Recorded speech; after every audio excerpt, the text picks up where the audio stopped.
এই পতাকাটি দেখুন, এটি তালেবানের পতাকা। এই পতাকাটি দেখুন, এটি আল কায়েদার পতাকা।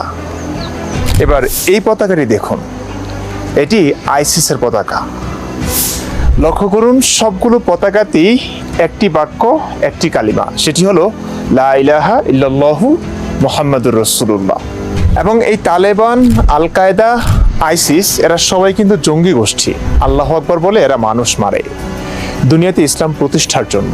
এবং বাংলাদেশের আনাচে কানাচে, ব্রিজে, ফ্লাইওভারে, রাস্তাঘাটে মিছিল করে ওড়ানো এই পতাকাগুলো এখন দেখুন, এগুলোতেও সেম লেখা, কালিমার পতাকা, পতাকায় কালিমা, একটি বাক্য লা ইলাহা ইল্লাল্লাহু মুহাম্মাদুর রাসূলুল্লাহ। এবার এই কালিমা এবং কালিমার পতাকার নেপথ্যে কি আছে, হঠাৎ এই কালিমা খচিত পতাকা বাংলাদেশে কেন ওড়ানো শুরু হয়েছে, এর উদ্দেশ্য কি, এর গন্তব্য কি, এর রহস্য কি এবং ভবিষ্যৎ কি, সবকিছু বুঝতে পুরো ভিডিওটি না টেনে দেখুন।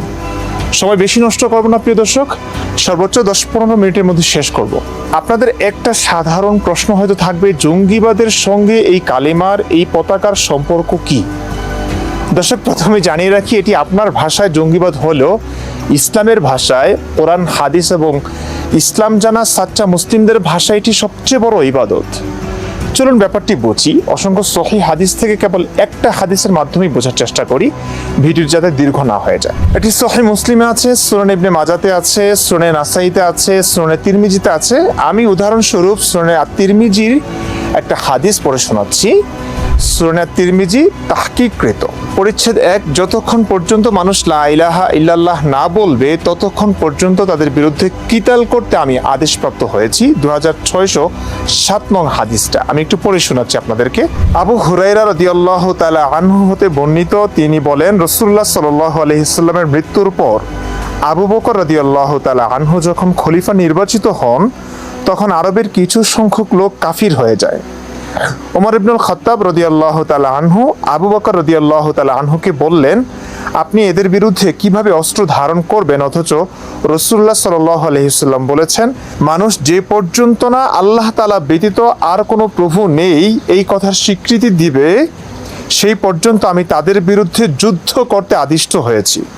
আর যে ব্যক্তি বলল আল্লাহ ব্যতীত আর কোনো প্রভু নেই, সে আমার থেকে তার মাল ও রক্ত, জীবন নিরাপদ করে নিল।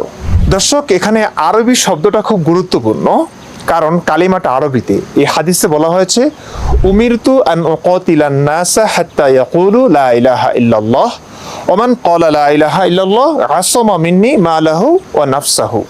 নবী বলেছেন, মহাবিশ্বের স্রষ্টা আল্লাহ তাকে লোকদের সাথে ততক্ষণ পর্যন্ত যুদ্ধ, কতল করতে আদেশ করেছেন যতক্ষণ না তারা লা ইলাহা ইল্লাল্লাহ বলে। আর যে লা ইলাহা ইল্লাল্লাহ বলে ফেলবে, আল্লাহর সাথে মুহাম্মদকে মেনে নেবে, নবী হিসেবে ইসলাম ধর্মে দীক্ষিত হবে, তখন তারা তাদের প্রাণ ও সম্পদ বাঁচাতে পারবে। নতুবা ইসলামের বিধান, ইসলামের শাশ্বত বিধান এই, তাদেরকে হত্যা করতে হবে, হত্যা করে তাদের সম্পদ ছিনিয়ে আনতে হবে, তাদের মা বোন শিশু সন্তানদের দাস দাসী বানাতে হবে। এটাই ইসলামের বিধান।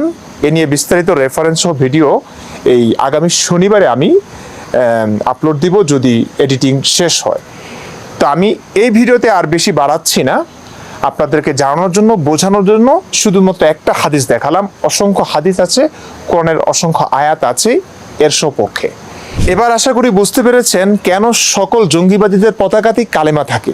ইসলামকে ব্যবহার করে ওরা জঙ্গিবাদ করছে না, বরং ইসলামের নির্দেশনাতেই এই কাজ করছেন তারা। অন্যরা যারা এসব কথা অস্বীকার করছেন, তারা বরং এই অসভ্য ইসলামকে সভ্য বানিয়ে ব্যবহার করছে তাদের ভিন্ন রাজনীতিতে, নেম ফেম কুড়ানোর ক্ষেত্রে। কিন্তু ইসলামের এই বিধানগুলো তো বর্তমান সভ্য পৃথিবীর সঙ্গে যায় না, ধর্মনিরপেক্ষ গণতন্ত্রের বিধানের সঙ্গে যায় না। তাই এই বিধান প্রকাশ্যে পালন করা বা এর বয়ান ভাষণ ঝুঁকিপূর্ণ। ইসলামের এটাও বিধান যে, যে ফরজ বিধান পালন কোনো সমাজে, কোনো সিচুয়েশনে, পরিস্থিতিতে ঝুঁকিপূর্ণ, বাধাগ্রস্ত, সেই বিধান পালন অবশ্যই করতে হবে, তবে তা কৌশলে, লুকিয়ে বা গোপনে। মানে যেভাবে করা সম্ভব হয় সেভাবে করতে হবে।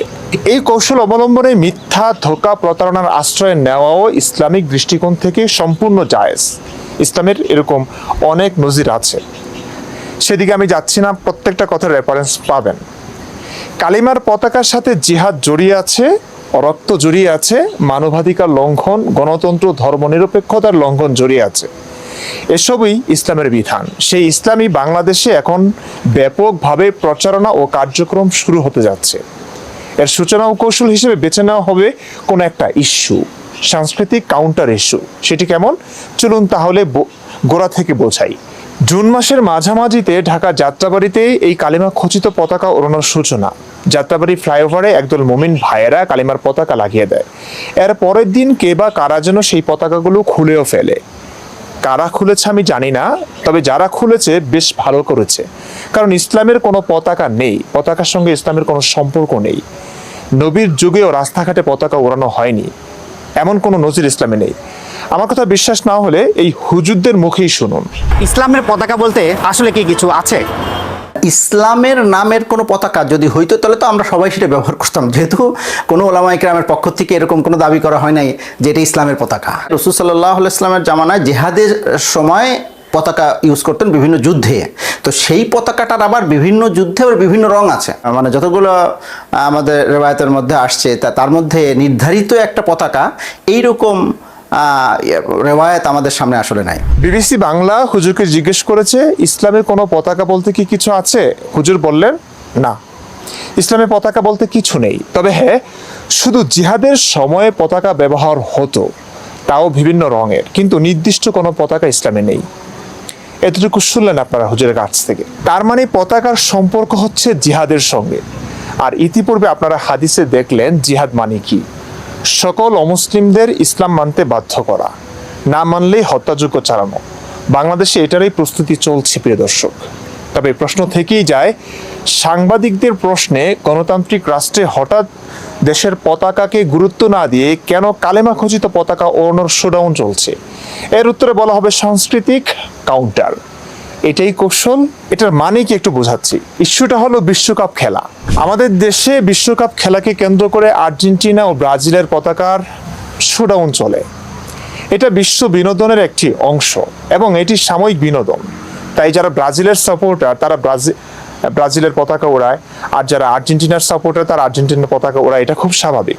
কিংবা অন্য যে কোনো দলের সাপোর্টার যারা তারা সেই দেশের পতাকাকে উড়ায়, এটা তাদের বিনোদনের একটা অংশ। এটা সাময়িক, বেশি দিন না। বিশ্বকাপ খেলা যখন চলে যাবে তখন এই পতাকাও থাকবে না। এটিকে বিজাতীয় সংস্কার, অপসংস্কৃতি, বিধর্মীদের কালচার হারাম ইত্যাদি ঘোষণা দিয়ে এর বিপরীতে ধর্মীয় পতাকা ওড়ানোর মহড়া চালু হবে। যাত্রাবাড়িতে যে প্রথম পতাকা ওড়ানো শুরু হয়েছে তা মূলত এক জিহাদি হুজুরের আলোচনার কারণে। তার নাম মুফতি হারুন ইসহার। শুনুন। কালোর পতাকা লাগাই দিবেন সব জায়গায়, কালোর পতাকা লাগাই দিবেন সব জায়গায়। এখন যদি জঙ্গিবাদ হয়ে থাকে তাহলে আর্জেন্টিনা আর ব্রাজিল এগুলো সব পতাকা নামাইতে হবে। এগুলো যেখানে এগুলো থাকবে, আমাদের কালোর পতাকা থাকবে। আমাদের কালেমার পতাকা লাগিয়ে দিবেন সব জায়গায়, আর্জেন্টিনা ও ব্রাজিলের পতাকা নামাতে হবে, এই কথাই তিনি বলেছেন। হ্যাঁ, এখানেই কাহিনীটা। দৃশ্যত ব্রাজিল ও আর্জেন্টিনার পতাকা নামানোর ইস্যু দেখিয়ে সাংস্কৃতিক কাউন্টার হিসেবে ইসলামী পতাকা ওড়ানোর সূচনা। কিন্তু ভাই, ইসলামের তো কোনো পতাকাই নেই। হুজুরের মুখ থেকে শুনলেন। ইসলামের পতাকা জরুরি কোনো বিষয় হলে তো ব্রাজিল আর্জেন্টিনার পতাকা ওড়ানোর আগেও 90% মুসলিম অধ্যুষিত দেশে এই পতাকা উড়তো, আজানের মতো, নামাজের প্রচারের মতো, ওয়াজ মাহফিলের মতো, অন্যান্য ইবাদতের মতো। কিন্তু এটা তো জরুরি কিছু না। ইসলামের পতাকা বলতে কিচ্ছু নেই। তবে জিহাদের সাথে এর সম্পৃক্ততা, জঙ্গিবাদের সাথে এর সম্পৃক্ততা সব প্রমাণ দিয়েছে আগে। কিন্তু একটা ইস্যুতে যখন জিহাদি পতাকা দেশ জুড়ে ওড়ানোর শোডাউন শুরু হলো, তখন সাংবাদিকদের প্রশ্নে হুজুররা কি বলছে একটু দেখুন। আমাদের দায়িত্ব হলো আমাদের মুসলিম ভাই বোনদেরকে ইসলাম বোঝানো এবং আমাদের মূল নিশানা কোনটা সেটা বোঝানো। আমাদের দায়িত্ব হলো আমাদের মুসলিম ভাই বোনদের ইসলাম বোঝানো এবং আমাদের মূল নিশানা কি সেটা বোঝানো। ইসলাম বোঝাতে কালিমার পতাকা ওড়ানো লাগে? তাদের মূল নিশানা কি সেটি বোঝাতে কেন কালিমা খচিত পতাকা ওড়াতে হবে? যে পতাকার সম্পর্ক জিহাদের সাথে, যে জিহাদের মূল উদ্দেশ্য গণতন্ত্র ও ধর্মনিরপেক্ষতা তুলে দিয়ে কেবল একচ্ছত্র ইসলামী রাজ্য প্রতিষ্ঠা করা, জোরপূর্বক তরবারির জোরে ইসলাম গ্রহণে বাধ্য করা, সেই জিহাদের প্রতীক কালিমা কেন ব্রাজিল আর্জেন্টিনার বিপরীতে সাংস্কৃতিক কাউন্টার হিসেবে ব্যবহার হবে? আপনি বলুন আমাকে। অবশ্য দেশের জ্ঞানীগুণী মানুষ এখনো সজাগ ও সচেতন আছেন, তারা সরব আছেন, তারা বুঝে ফেলেছেন এই কালিমার পতাকার নেপথ্যে কি আছে। শুনুন তার বক্তব্য। আল কায়দার প্রশিক্ষণ শিবিরগুলি এবং কোকো হারাম যেটা নাইজেরিয়ায়, সেখানেও এই পতাকার ব্যবহার দেখবেন। আপনি আইসিসের যে কার্যক্রম, সেখানেও এই পতাকার প্রদর্শন দেখবেন। এবং আমাদের এখানে অরকাতুল জেহাদ বা অন্যরা যারা ছিল, তাদেরও কিন্তু এই পতাকার ব্যবহার ছিল। একটি গোষ্ঠী খুব কৌশলে এই পতাকাটাকে ব্যাপক মাত্রায় ছড়িয়ে দেওয়ার চেষ্টা করছেন। আর পতাকাটা দেখেন, সাদা বা কালো কাপড়ের ভিতরে আমাদের কলেমা লেখা, ফলে একজন মুসলিম এইটাকে রেসপেক্ট করবে, এটি স্বাভাবিক। কিন্তু এই পতাকার যে একটা সিম্বলিক অর্থ দাঁড়িয়ে গেছে বিশ্বব্যাপী, এটা তো আমাদের সাধারণ মানুষের বোধগম্য নয়। এতটুকু বোঝার জন্য তো ধন্যবাদ দেওয়া যায়, তবে আরও বুঝতে হবে এই আল কায়দা, আইসিস, হরকতুল জিহাদ জন্ম দিয়েছে যে ইসলাম, যে কোরআন হাদিস, সেগুলো নিয়েও সতর্ক হতে হবে। অলরেডি অনেক দেরি হয়ে গেছে, এখন দমানোর শক্তি অনেকটা ফুরিয়ে গেছে। আর যখন কেউ এসব নিয়ে অনুসন্ধানী রিপোর্ট করতে গেল, তখন অজস্র হত্যার হুমকির মুখে পড়তে হচ্ছে তাকে। শুনুন ঢাকার এক গণমাধ্যমের সম্পাদকের কথা। তারা পতাকা টাঙিয়েছে, তারা নিজেরাই তাদের ফেসবুক পেজে লাইভ করে এবং ভিডিও করে এটা তাদের পেজে প্রচার করেছে। আমরা সেই জায়গাগুলো অনুসন্ধান করে আমরা একটা সংবাদ আকারে প্রকাশ করেছি। তো এইটা প্রচার হওয়ার পরের দিন থেকে আসলে আমাদের অফিসের টেলিফোনে আসলে হুমকিগুলো আসা শুরু হয় শতাধিক, এবং অনেকগুলো আছে হত্যার হুমকি, এবং আমাদের অফিস জ্বালিয়ে দেওয়া, পুড়িয়ে দেওয়া, এই ধরনের হুমকি দেওয়া শুরু করে, এবং এটা লাগাতার চলতে থাকে এবং এটা স্টিল এখনো চলতেছে। একজন সাংবাদিক সমাজে যা হচ্ছে, আলেমরা যা করছেন, সেগুলি প্রকাশ করেছেন। এই প্রকাশের অধিকার কি তার নাই? কিন্তু তাকে অজস্র জায়গা থেকে মারার হুমকি দিচ্ছে। কারা দিচ্ছে, কেন দিচ্ছে বলুন তো? এই কালিমার পতাকা নিয়ে যখন ব্যাপক আলোড়ন সৃষ্টি হলো, তখন সাংবাদিকদের প্রশ্নে ভিন্নভাবে ব্যাখ্যা করেছেন আমাদের মুখোশধারী আলেমরা। জানা ছিল এটিই বলবেন, তারপরেও শুনুন হুজুরের মুখে।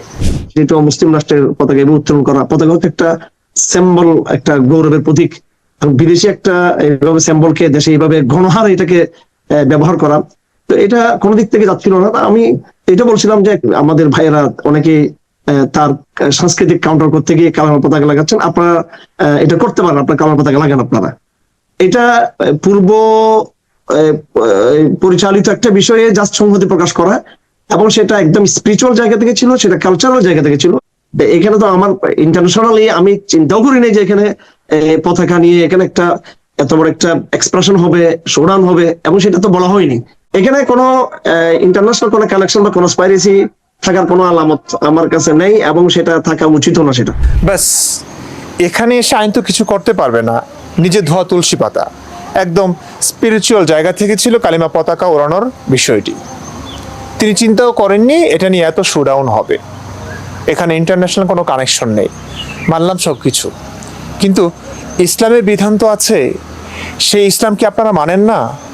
স্পিরিচুয়াল জায়গা থেকে ছিল বললেই মাফ? আরে ভাই, ইসলামিক স্পিরিচুয়ালিটি তো অমানবিক, অসাংবিধানিক এবং অগণতান্ত্রিক। তাইলে এই উত্তর দিলে একটা মানুষ কিভাবে পার পেয়ে যায়? আর কতকাল মানুষ অন্ধ থাকবে, অসচেতন থাকবে, অলস ঘুমিয়ে থাকবে? আর কতকাল?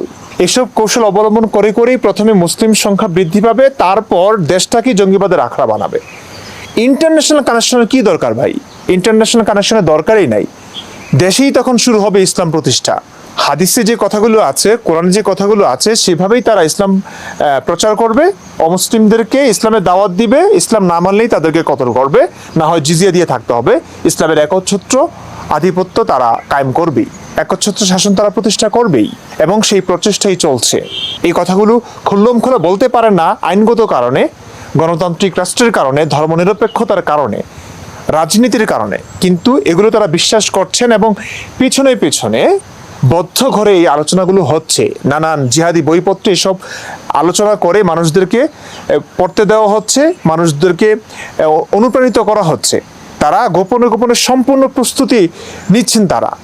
কিন্তু আজকে আমাদের অবস্থা হচ্ছে এরকম, মানে কোরআন হাদিস থেকে শিখে শিখে জঙ্গিবাদ যখন শুরু করবে, কোথাও আক্রমণ করবে, কিছু মানুষ মরবে, তখন আমরা তাকে জঙ্গি হিসেবে ট্যাগ দিব, তখন তাকে আইনের আশ্রয়ে আনবো। এর আগে আমরা সতর্ক হব না। মানে নিজে মার খাবার আগে, কিছু মানুষ মরবার আগে আমরা সচেতন হব না। যেখানে স্পষ্ট কোরআন হাদিসে লেখা আছে ইসলাম কি, ইসলাম কিভাবে বিজিত হয়, ইসলামের প্রচার কিভাবে করা হয়েছে, নবী করেছেন, তারপরেও এই কোরআন হাদিস নিয়ে কেউ কথা বলছে না, ইসলাম নিয়ে কেউ কথা বলছে না। সেই ইসলাম থেকে শিখে কেউ যখন জঙ্গিবাদ শুরু করবে তখন তাকে জঙ্গিবাদের ট্যাগে তখন তাকে ধরা হবে, গ্রেফতার করা হবে। তাও বলবে না যে এই জঙ্গিবাদের ট্রেনিং, এই জঙ্গিবাদের প্রশিক্ষণ, এই জঙ্গিবাদের অনুপ্রেরণা সে কোত্থেকে পেয়েছে, কিভাবে সে জঙ্গি হিসেবে প্রস্তুত হয়েছে, এই কথা তারা কখনোই বলবে না। আমাদের সমস্যাটা এখানেই। আজ এই কালিমা খচিত পতাকার নেপথ্যে কি আছে, তারপরে এই ভিডিওটা দেখার পর যদি আপনি না বুঝে থাকেন তাহলে আর কিছু বলার নাই। আসলে আমাদের শব্দ ফুরিয়ে যাবে, আমাদের ভাষা নাই আপনাদেরকে বোঝানোর। রেফারেন্স দিলাম, রেফারেন্স দিচ্ছি অনেক ভিডিওতে, দেখার সময় কোথায়? রাজনীতিবিদরা তাদের ঘৃণ্য রাজনীতি নিয়ে পড়ে আছেন, নেম ফেম করানোর ক্ষেত্রেই তারা সময় দেন, সময় ব্যয় করেন, কথাবার্তা সেই হিসেবে বলেন। এদিকে নিরীহ কিছু মানুষের জীবন যাচ্ছে এই ধর্মের কারণে, জঙ্গিবাদ তৈরি হচ্ছে, ব্যাস মানুষ মরছে।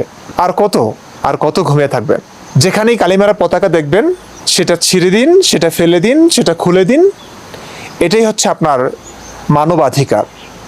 মানবতাকে বাঁচাতে চাইলে, প্রত্যেকটা মানুষকে ধর্মনিরপেক্ষভাবে বিচার করতে চাইলে আপনাকে এই কাজটাই করতে হবে। কারণ এই কালিমার পতাকার সঙ্গে জড়িয়ে আছে রক্ত, মানবাধিকার লঙ্ঘন, গণতন্ত্রের লঙ্ঘন, ধর্মনিরপেক্ষবাদের লঙ্ঘন, অমানবিক অনেক কিছু জড়িয়ে আছে এই কালিমার পতাকার সঙ্গে। এই একটা কালিমা লা ইলাহা ইল্লাল্লাহ মুহাম্মাদুর রাসূলুল্লাহ, এটার সঙ্গে জড়িয়ে আছে হাজার হাজার কোটি কোটি মানুষের রক্ত। তাই ধর্মীয়ভাবে আপনি এটাকে পছন্দ করবেন জানি, কিন্তু এটার পিছনে যেভাবে আছে ব্যাখ্যা বিশ্লেষণ তো সবাই জানেন না। সেগুলো জানলে আপনি মুসলিমও থাকবেন না। আসলে সেগুলো আপনাদেরকে জানানো হয় না। আমি চাই আপনারা ইসলামটাকে একটু বুঝুন। এই কালিমার নেপথ্যে কিংবা এই কালিমার পতাকার নেপথ্যে কি আছে একটু বুঝবার চেষ্টা করুন। এখন থেকে যেখানেই দেখবেন আপনার গণতান্ত্রিক অধিকার, আপনার মানবাধিকার, মনুষ্যত্বের জন্য, মানবতার জন্য আপনি সেই কালিমার পতাকাটাকে ছিঁড়ে ফেলুন কিংবা এটা খুলে ফেলে দিন। কারণ ইসলামের সঙ্গে কালিমার পতাকার কোনো সম্পর্কই নেই। আল্লাহর যুগে, নবী মুহাম্মদের যুগে এই কালিমার পতাকা উঠতো না, জিহাদের ময়দানে উঠতো। এখন জিহাদের অবস্থান নেই। একটি ধর্মনিরপেক্ষ দেশে জিহাদ করবার দরকারও নেই। এবং এই জিহাদ এবং জিহাদের যেই শিক্ষা, যে প্রসেস, বর্তমান সভ্য পৃথিবীর সঙ্গে যায় না, কোনো পৃথিবীর সঙ্গে যায় না, কোনো দেশের সঙ্গেই যায় না, কোনো দেশের আইনের সঙ্গেই যায় না। আপনি কেন এই কালিমার পতাকা রাখতে দিবেন? কেন এই কালিমার পতাকা উঠতে দিবেন? ব্রাজিল আর্জেন্টিনার পতাকার সঙ্গে এটাকে তুলনা করা যায় না। ওইটা একটা বিনোদনমূলক, মানুষ কিছুদিন ওড়াচ্ছে আবার শেষ করে দিবে।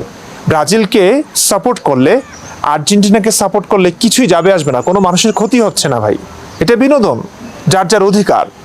আমি কাকে পছন্দ করব, কোন দলকে সাপোর্ট করব, কোন দলকে ভালোবাসবো, কাদের খেলা আমার ভালো লাগে, কাদের খেলা আমি দেখবো না দেখবো, সেটা একমাত্র আমার অধিকার। মানুষের অধিকার আছে। এটার সঙ্গে রক্তের সম্পর্ক নেই।